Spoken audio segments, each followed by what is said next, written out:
When it comes to the diagnosis and treatment of mental illnesses, clinicians and psychologists have a myriad of resources at their disposal. But of all the tools available, the DSM-5 is the holy grail. The Diagnostic and Statistical Manual of Mental Disorders is a big fat book that codifies all the illnesses and their complexities. We thought it would be neat to take a look at some Disney icons through a psychological lens. We're not professionals, but we did recently graduate from Internet University. So here are 10 Disney characters with serious mental disorders. And before we start, can you guess this movie from these emojis? Stay tuned for the answer at the end of our video.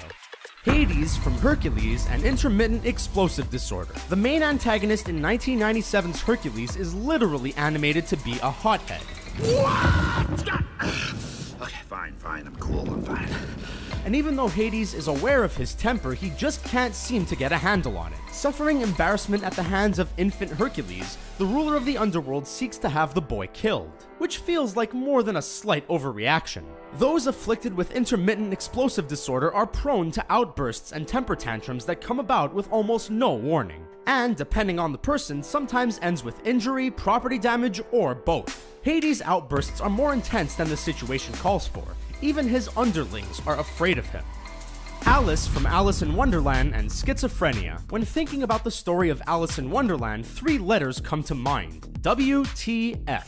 And of the many incarnations dedicated to the classic Lewis Carroll story, Disney is responsible for 3. The surreal environments and bizarre characters add to the story's overwhelming peculiarity, and for as lost as she looks, Alice seems to be the only one who has any grip on reality. But after learning about schizophrenia, we began to wonder if maybe we had the whole thing backwards. Audio and visual phantasms, disorganized thought and speech patterns, and fear of persecution can all be symptoms of the illness. And Alice is 5 for 5.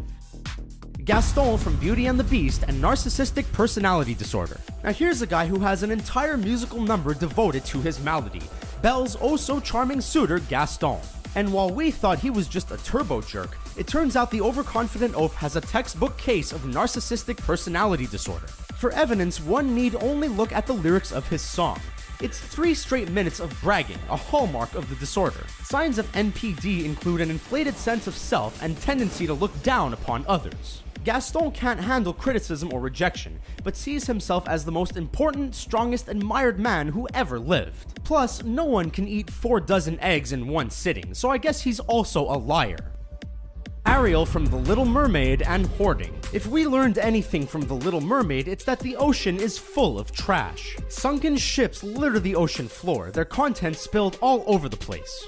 But one water dweller is single-handedly cleaning up the mess. Ariel is constantly messing around where she's not supposed to be, collecting discarded pieces of other people's lives. Her compulsion to collect who's-its and what's-its galore puts strain on her family relationships. And while she might see her activities as collecting, it looks a lot more like hoarding. This branch of obsessive-compulsive disorder is characterized by needless accumulation of worthless items. Old cutlery and bottles, not exactly a priceless compilation. Captain Jack Sparrow from Pirates of the Caribbean and alcohol use disorder, or alcoholism. Pirates have a lot of iconography, but peg legs, pirates, and eye patches all pale in comparison to one thing: booze. Sea roving is a hard life, and drinking is a nice way to pass the time, within reason of course. But Captain Jack Sparrow didn't get the moderation memo, and his relationship with rum is borderline unhealthy. Professionals use the term alcohol use disorder, aka alcoholism, to refer to people who can't self-regulate their drinking. Alcoholics will continue consuming even if it causes them personal problems or puts them in harm's way. You burned all the food, the shade, the rum! Yes, the rum is gone. Why is the rum gone? Like, say, going on a bender and then stealing a ship, or throwing a tantrum when the booze runs out. Stuff like that.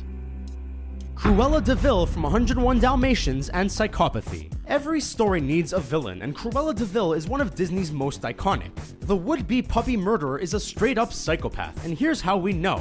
Doctors use a diagnostic tool called the PCLR when assessing whether or not a person fits the medical definition of a psychopath. The 20-point checklist references things like callousness, overinflated sense of self-worth, and a lack of realistic long-term goals as indicators. We're not professionals, but engineering an entire scheme that hinges on the wrangling of 101 puppies quietly and efficiently seems pretty unrealistic. Plus, there's the whole, coat thing. Scar from The Lion King and antisocial personality disorder. These days, George R.R. Martin gets all the credit for killing your favorite character. But back in the day, Disney was the finest assassin in town. Famous for murdering an important parental figure within the first 5 minutes of any given movie, The Lion King is no exception. Since we've all spent decades trying to suppress the memory of Mufasa's death, we're not even gonna go there. Instead, let's chat about the cat responsible, Scar. He takes no time to think about morality, strong-arms others to get what he wants, and doesn't learn from bad experiences. Some have hypothesized that Simba's uncle suffers from antisocial personality disorder, and we're inclined to agree. Elsa from Frozen and agoraphobia. We can think of a lot of good reasons to stay home. Netflix, sweatpants, unlimited bathroom breaks, the list goes on. But for people living with agoraphobia, staying home isn't always a choice. The fear of being surrounded by people, feeling trapped, or becoming overwhelmed by circumstances can make it impossible for them to leave the house. With this in mind, take another look at the 2013 juggernaut Frozen, and pay specific attention to Elsa. Fear of real and imagined scenarios? Check. Avoidance of populated places? Check. Anxiety about feeling trapped or embarrassed? Check and check. Granted, most people don't run the risk of accidentally killing everyone they love with ice when they feel overwhelmed, so it makes sense that Elsa prefers a low profile. Captain Hook from Peter Pan and herpetophobia. Anxiety disorders are as varied as they are intense, and manifest themselves differently in every sufferer. Phobias are a type of anxiety rooted to a specific thing, and is a fancy pants way of saying that something scares the shit out of you. Take Captain Hook, for example. After mixing it up with a crocodile, Hook runs for the hills the second they're mentioned. Medically speaking, the captain's aversion is called herpetophobia, or fear of reptiles. It's in our best interest to keep a little space between us and the crocodile, but we aren't constantly worried about being attacked by one. Hook isn't so lucky. Rapunzel from Tangled and Stockholm Syndrome. Imagine being trapped in a tower with a treacherous custodian and no agency over your own life. If that sounds like a good time, you might have Stockholm Syndrome.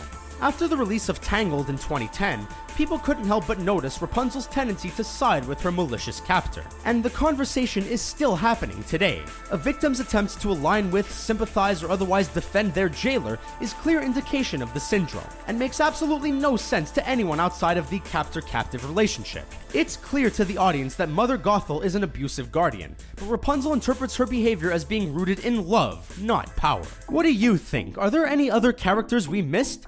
And the answer to the movie emoji is... Did you get the right answer? Let us know in the comments below, and subscribe to our channel. You can even sign up for notifications so that when we post a video, you'll be the first to know. If you liked this video, make sure that you check out our friends at the CBR YouTube channel. They've got some amazing new videos about movies, TV, video games, comics, and tons of more fun stuff. Check out their new video, subscribe to their channel, and don't forget to tell them that Screen Rant sent you.